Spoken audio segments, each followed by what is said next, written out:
It's raining in Tokyo, not heavily, not violently, but just enough for the droplets on the asphalt to weave a shimmering web.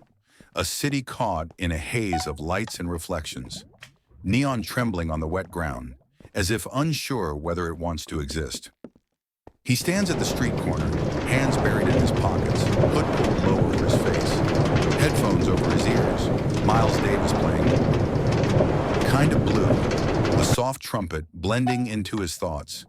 He watches people pass by, their faces pale under the flickering light of billboards, each moving at their own pace, each trapped in an invisible rhythm.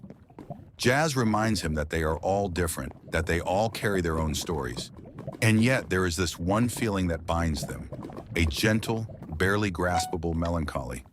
The quiet realization that life can be beautiful, but that the everyday grind, the machinery that calls itself society, weighs upon its light soul. That the lightness of life only reveals itself in the melancholy of jazz. The music ripples through him, surrounding him like a warm embrace, but with a sharp edge, a kind of bittersweet sting that burns deep within. Jazz is the suffering lightness of life, still holding on to its weightlessness, yet it aches.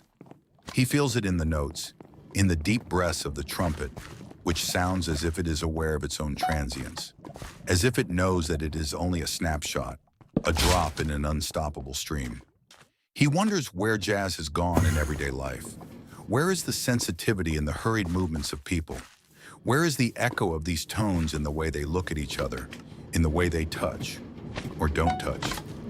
What is the purpose of all this work, this striving for success, when feeling, when love suffers beneath it?